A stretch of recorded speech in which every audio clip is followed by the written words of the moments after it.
He used to sing Amazing Grace with his eyes closed, hand over his heart, voice like honey.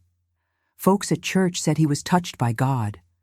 I used to believe that too, before the nights when he'd sneak into my room and whisper, "Don't ruin this for us." I was just a girl. He was my big brother. And the choir? It clapped for him every Sunday while I sat in the pew, learning how silence can sound like worship. For 50 years I kept his secret, but not anymore. My name is Nettie Mae Washington. I'm 76 years old, and I've lived in Atlanta, Georgia, my whole life. Born in 1949, raised on gospel music, sweet tea, and Sunday dresses that Mama ironed crisp. I was the youngest of 4, the quiet one, the reader, the girl who kept to herself. My brother Elijah? He was the golden boy, sang lead in the choir by age 12. Folks at Mount Olive Baptist called him the voice of revival. Mama said he was God's gift to our family. I believed her. I believed everything back then. We lived in a small white house near Cascade Road. Daddy worked sanitation. Mama cleaned houses. We didn't have much, but we had pride. And church. Always church. It was our compass, our shelter, our stage. And Elijah? He was the star. But stars cast shadows. And mine started early. If you're watching this from anywhere in Georgia, or anywhere a church pew ever felt like a prison, leave a comment below for Nettie. Let her know she's not alone. Tell us your city. Tell us if her voice stirred something in you. Hit like if her truth matters, and subscribe for more stories from women who've carried too much silence for too long. Because voices like Nettie's deserve to echo, not disappear. I was 6 years old the first time I heard my brother sing solo in church. Mount Olive Baptist had wooden pews that creaked under the weight of old bones and old secrets. The sanctuary smelled like hymnals, floor polish, and the peppermints Sister Harris kept in her purse. It was a simple place, white walls, stained glass windows, and a pulpit that always seemed too big for the men who filled it. But that day, the pulpit wasn't for a preacher. It was for Elijah. He stood there in his little blue suit, too short in the sleeves, with his hands clasped in front of him like he was praying. The choir director gave him a nod, and when he opened his mouth, the whole room hushed. His voice, it didn't sound like a boy's. It sounded like something older, deeper, something the congregation wasn't ready for, but leaned into like rain in a dry season. He sang, "Great is thy faithfulness," and they wept. Mama sat next to me, straight-backed and proud, squeezing my hand so tight it turned red. "That's my baby," she whispered. "The Lord's hand is on him." Daddy didn't speak, just nodded once the way he always did when something impressed him but he didn't want to show it. And me? I clapped, like everybody else, because I didn't know then that applause could become a mask. We lived 3 blocks from the church, in a white clapboard house that leaned slightly to the left. It had a screened-in porch, 3 bedrooms, and a backyard that grew weeds faster than we could pull 'em. The kitchen always smelled like cornbread. The hall light never worked. And Elijah's room was right across from mine. He was 7 years older than me, tall for his age, always smiling, always singing. He'd sneak into my room at night sometimes, just to talk, he said. Just to tell me about a new hymn he was learning. Sometimes he'd hum it while he braided my doll's hair, gentle fingers moving like Mama's. It felt safe, until it didn't. I remember the first time something felt off. I was 9, lying in bed, listening to the cicadas buzz outside. Elijah came in, sat on the edge of my mattress, and started humming. I liked when he sang. It made the dark feel less scary. But that night, he didn't stop at singing. He reached over and brushed the hair from my face, said I was growing up pretty, said my skin looked like polished walnut. His hand stayed on my cheek too long. I didn't understand what it meant, but I knew how it felt. Wrong. Still, I didn't move, didn't speak, because in our house, girls were taught to be polite, to obey, to respect their elders, especially brothers who sang like angels. So I closed my eyes and prayed, not for him to stop, just to disappear. When he left the room, I lay awake all night. The next morning, he smiled at me over grits and sausage like nothing happened. Mama scolded me for not finishing my plate. "You don't waste blessings in this house," she said. Elijah chuckled. "Maybe she's fasting," he joked, "getting holy like me." They laughed, and I swallowed my fear along with cold grits. That was the beginning. Small moments, brushed aside, forgotten by everyone except me. And the silence? It grew roots. By the time I was 11, I started sleeping with the light on, told Mama I was scared of the dark. She handed me a children's Bible and said, "Read. A psalm before bed, baby. Fear don't live in a house of faith." But fear did live in our house. It sang in the choir. It blessed the food. It kissed Mama on the cheek every morning. And no one knew. Or maybe they did.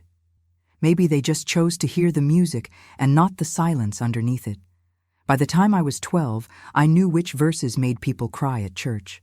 Psalm 23 was always a favorite. Folks liked the part about walking through the valley. "Yea, though I walk," they'd murmur, heads nodding, hands swaying, like saying it out loud made the valley less deep. Mama made me memorize it when I said I couldn't sleep. Say it 3 times, slow. Let it get into your bones. I tried. I really did. The Lord is my shepherd.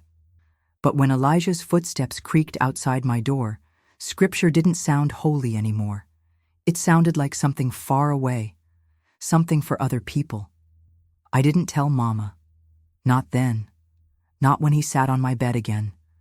Not when his voice went quiet and low, and he said things I didn't understand but felt wrong in my belly. Not even when he started locking the door behind him, because I didn't know what to call it.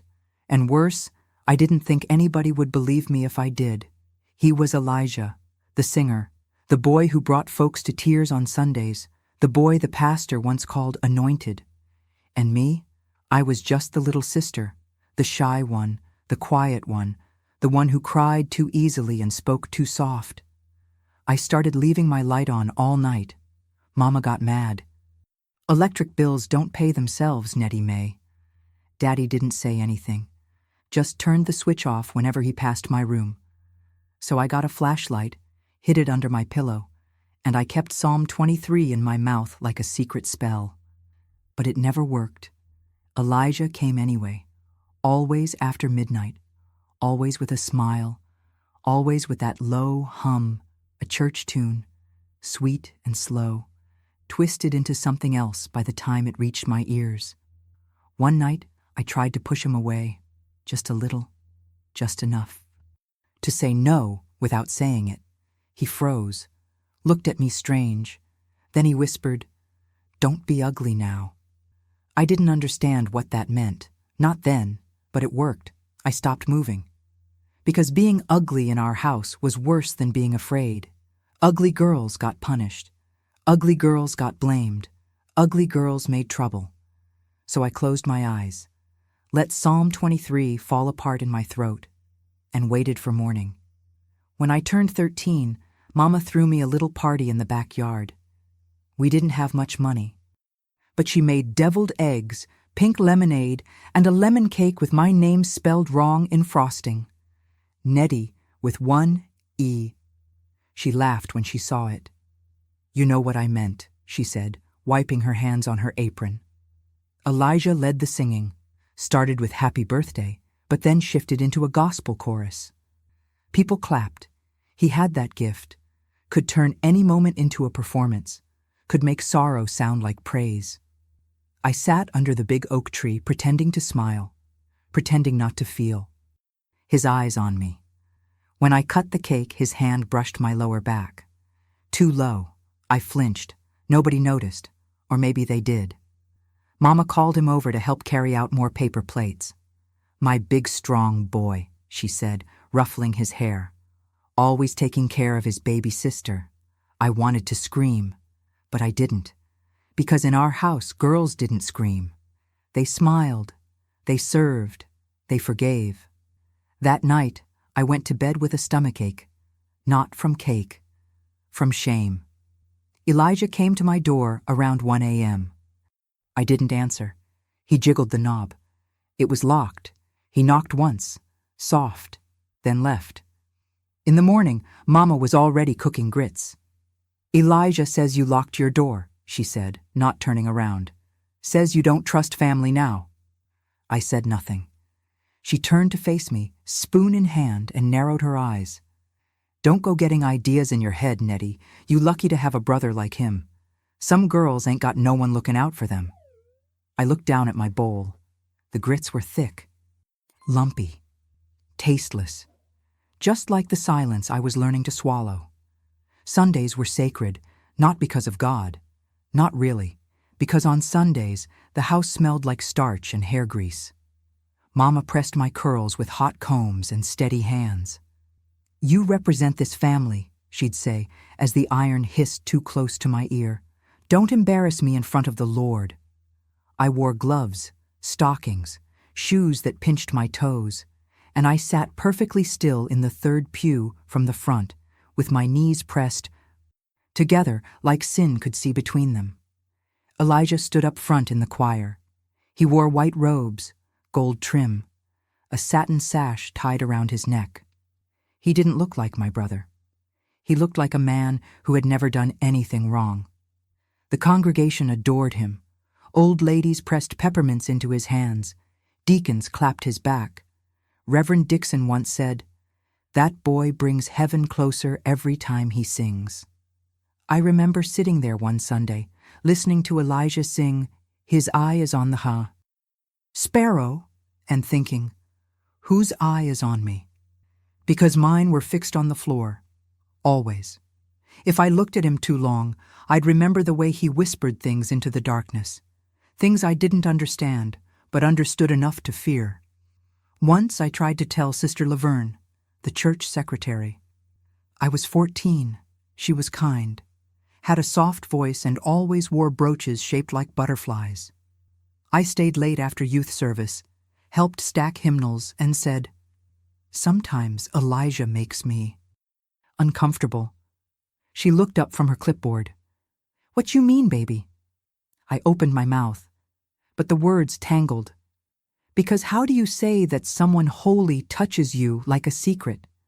How do you say that you lock your door and still feel his shadow on your skin?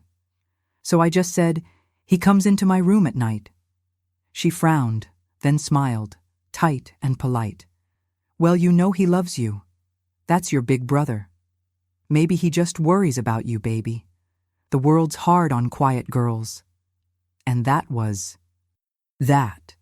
She turned back to her clipboard, and I turned back to silence. Because even the soft ones won't save you if it means questioning a man who can move a church to tears. By 15, I had mastered invisibility. I knew how to enter a room without being noticed, how to lower my voice just enough to be heard, but never enough to be remembered. I knew which floorboards creaked and which ones didn't, which nights Elijah was out late and which ones he wasn't. And I knew how to float, not fly. Float, like something weightless, detached, separate from the skin it lived in. That's what survival felt like, separating. When he entered my room now, I didn't flinch, I didn't cry, I didn't even pray anymore. I just left my body, let it happen, let it end. Then got up in the morning and folded the sheets like nothing had touched them. Mama said I was moody. Daddy said nothing, as usual. Elijah winked at me across the breakfast table and passed the butter like he hadn't just stolen another piece of me. And I smiled, because I had learned that smiling was safer than screaming. School was my only sanctuary.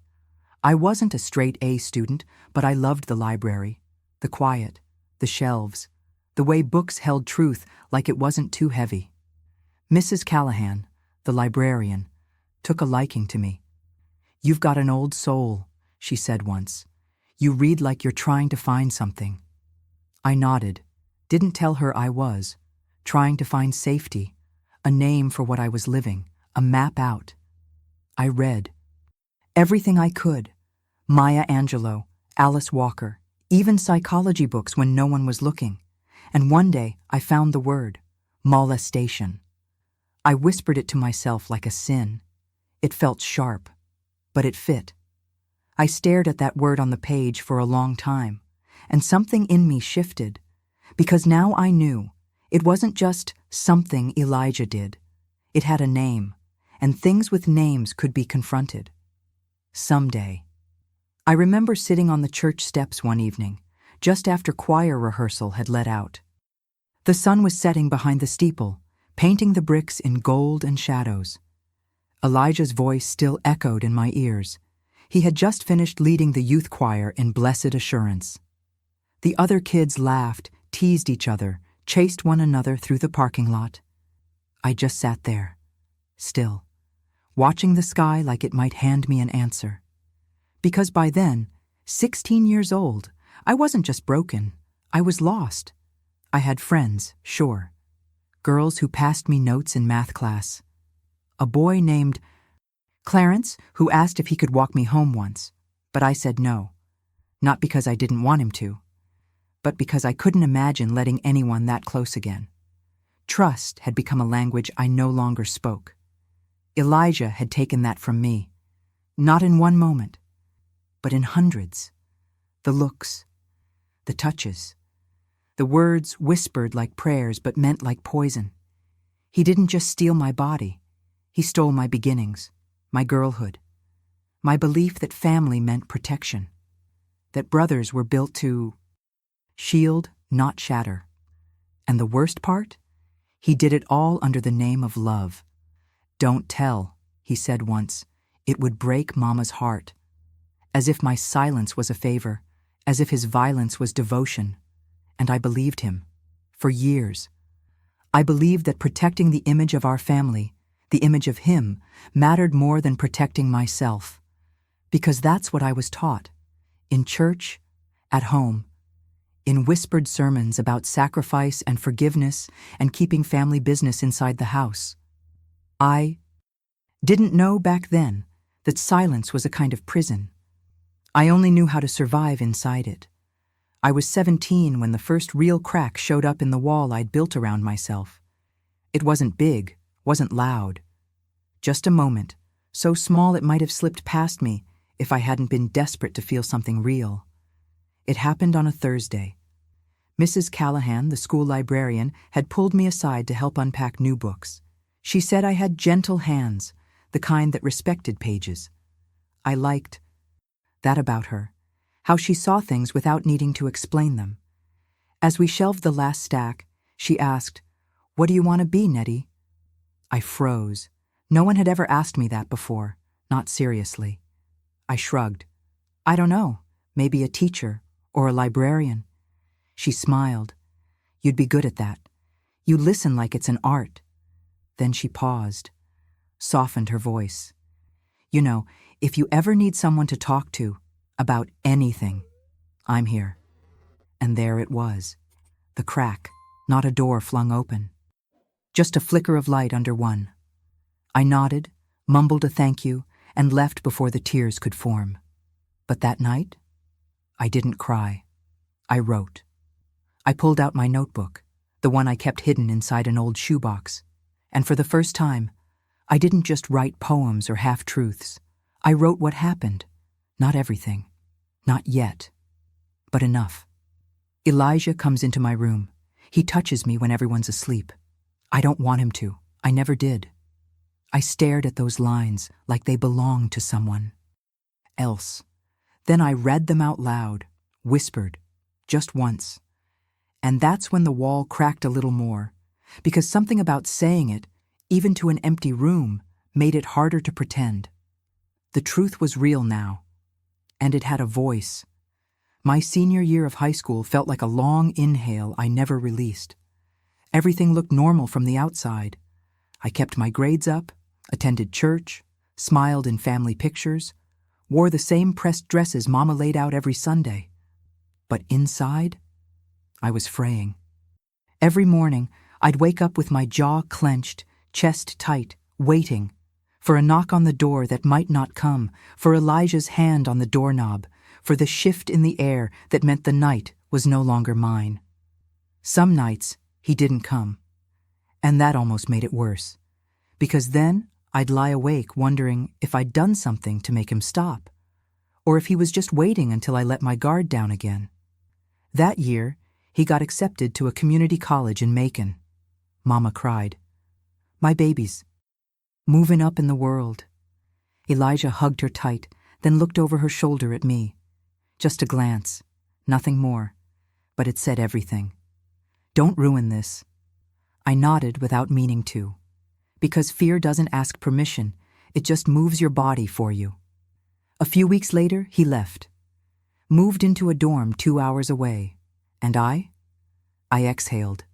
For the first time in years, I had the house to myself again, my room, my bed, my dreams.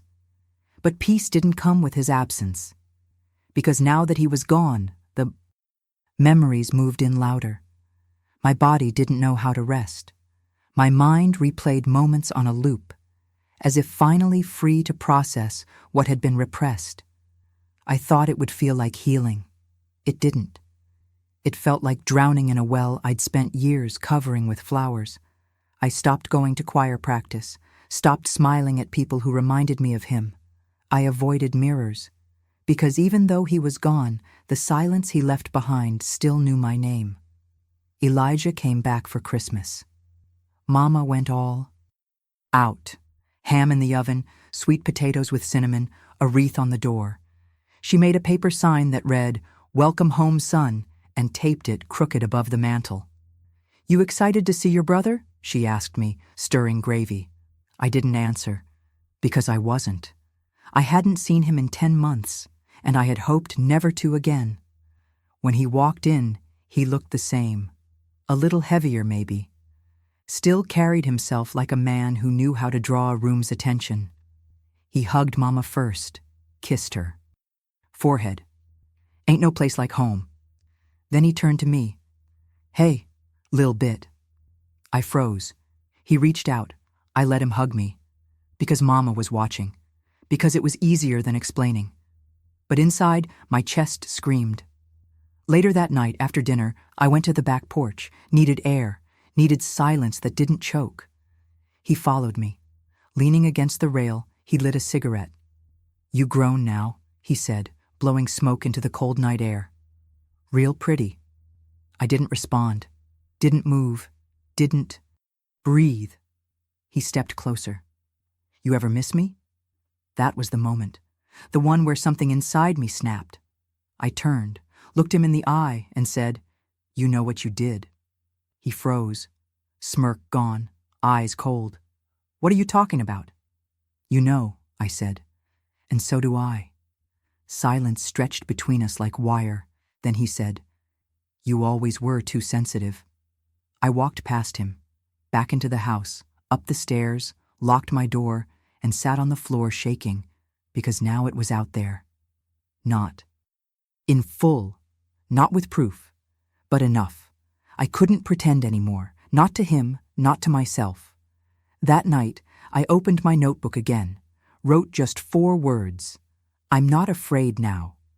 And I meant it, even if I still shook, even if the fear didn't leave, because naming the truth, that was the first act of power I'd taken in years. After Christmas, Elijah went back to school, but he didn't take the silence with him. It lingered in the house, thick and heavy like old smoke. Mama walked around humming, hymns, oblivious, or maybe just pretending. That was the hardest part to stomach, the not knowing if she really didn't see or chose not to. 2 weeks into the new year, I stood in front of Mrs. Callahan's desk after school. She looked up from her ledger. You okay, Nettie? I nodded, then shook my head, then said the words I had never said aloud, fully, plainly. My brother molested me.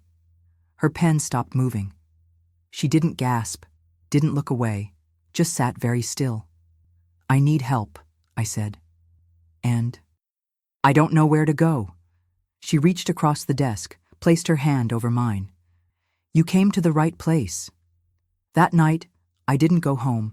She called a counselor, then a women's shelter, arranged a place for me to stay. Temporary, quiet, safe. I left Mama a note. Didn't explain everything. Just said I needed space, that I was okay, that I'd be in touch. I packed one bag, took my notebook, took my Psalms, and left. No one screamed, no one begged me to stay, no one stopped me. And somehow, that hurt almost as much as the years of silence. At the shelter, I met women who had different stories but the same eyes, weary, alert, full of history they didn't ask for. They didn't need the full details. They just nodded when I said, it was someone I trusted. That was enough. That was everything. Because for the first time, I wasn't alone with the truth. I was held by others who knew exactly how deep that kind of silence could bury you, and how holy it felt to finally start digging out. The shelter gave me a room with pale blue walls and a bed that squeaked when I sat on it. There was a small window, a plastic dresser, and a sign above the mirror that read, "You are not what happened to you." At first, I didn't believe it. I still felt like a story someone else had written, and I was stuck rereading the same chapter. But something strange happened during those first few weeks. I started saying my name out loud. Not Nettie, the girl they knew back home. Not Elijah's sister. Not Mama's baby. Just Nettie, me, whole, separate. I'd whisper it to the mirror before brushing my teeth. I'd write it at the top of my journal every morning like a prayer. And slowly, I started to believe that name belonged to someone worth saving. Therapy helped. Miss Angela, my counselor, had silver braids and a velvet voice that made even hard things sound survivable. She never pushed, just listened. And when I finally told her everything, the when, the how, the awful why, she didn't flinch. She said, "Nettie, the fact that you're here, breathing, speaking is a miracle. You do know that, right?" I didn't, but I wanted to. She gave me homework, write letters I'd never send, to Elijah, to Mama, to myself. The first one I wrote was short. You should have protected me. It hurt to write, but it also freed something in my chest. Each letter after that was longer, deeper, more honest. Rage turned to grief. Grief turned to clarity. And somewhere between page 5 and page 23, I found a sentence I never expected. I deserve peace. That night, I slept without dreaming, and for the first time in years, I woke up without fear. After 2 months at the shelter, I found a rhythm. Wake up, journal, group session, tea with the other women, quiet time. There was comfort in the routine, safety in the sameness. But one morning, Miss Angela asked, "Have you thought about what comes next?" I blinked. "Next?" She smiled. "Your life, your future, the chapter after survival. The war." Thought scared me, because survival had been my only language for so long. What did it mean to live, not just escape? That night, I sat by the window and watched the city breathe. Atlanta looked different now. Less like a place full of ghosts, more like a place full of doors. I decided to open one. The next day, I signed up for a volunteer shift at the shelter's front desk. Just 2 hours, answering phones, smiling at new arrivals, saying, "You're safe now," to women who walked in with bags, under their arms and secrets in their eyes. It felt small, but it wasn't. It was purpose. I started speaking up more in group too. One day, a woman named Denise shared something heavy. Her voice cracked, her hands trembled. And without thinking, I reached over, took her hand and said, "I know what that silence feels like." She nodded, and that was it.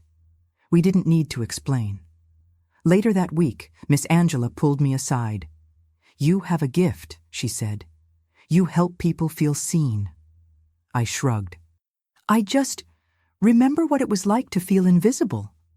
She tilted her head. "Ever thought about sharing your story?" My chest tightened. I don't know if anyone would want to hear it. She smiled gently. I would. That night, I wrote something new in my journal. Maybe my voice was never broken. Maybe it was just waiting for the right moment to be heard. The first time I told my full story out loud, I thought my voice would give out. It didn't.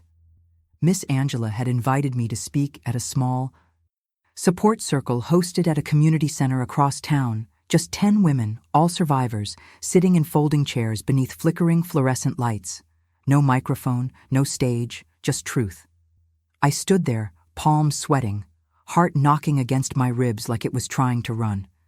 But I began anyway. My name is Nettie Mae Washington. I'm from Atlanta, Georgia. I'm 76 years old. And for most of my life, I've been quiet. That was the easy part. Then I told them about Elijah, about the songs he sang, the secrets he kept, the nights that shaped me, and the silence that nearly erased me.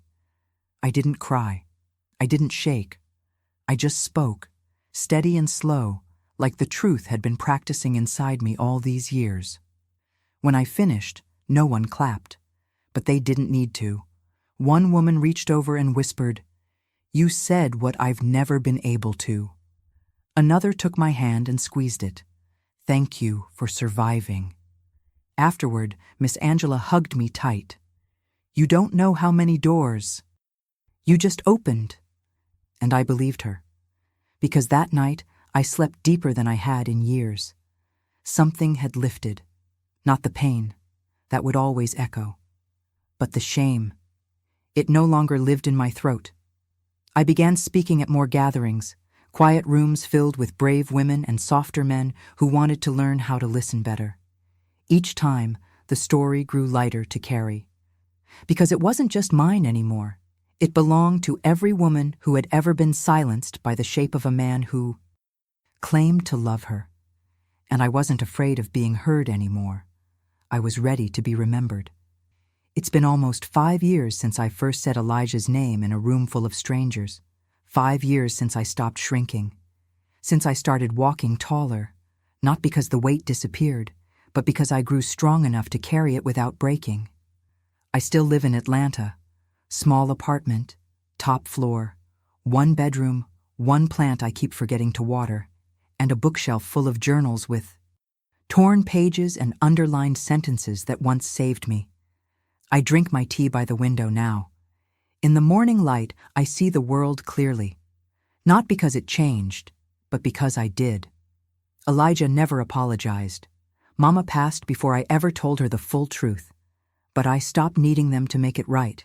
Because I made it right by telling it, by surviving it, by turning it into something that could never be used to silence me again. A few months ago, a young woman from the shelter, barely 20, asked if I thought healing ever ends. I smiled. "No, baby, healing don't end. But it shifts. One day, the pain stops being the loudest thing in the room." She nodded, then asked something else. "What do you wish someone had told you when you were my age?" I paused, then said, "That your voice is a door, and you don't need anyone's permission to walk through it. That's what I want you to know too, if you're watching this. Your voice is sacred, your story matters, and you are not what they did to you. You are what you chose after. And I chose truth. Not the kind that needs approval, the kind that survives, the kind that echoes, the kind that says, 'You will not erase me.' If Nettie's voice touched your heart today, don't let her story fade into silence. Leave a comment below with your city so Nettie knows she's not alone. Share your own story or simply type, 'I hear you,' if her truth gave you strength. And don't forget to like this video and subscribe, because voices like hers deserve to be heard around the world. Want more true stories like Nettie's? Head over to our playlist of real-life survivor stories, women who've waited decades to speak their truth and finally chose to rise. Because healing begins when silence ends. And every time you watch, share, or speak up, you help another woman take her first step toward freedom. Your voice matters. Your presence matters. Your truth matters. Watch more, Listen deeper. Let's make silence powerless, together.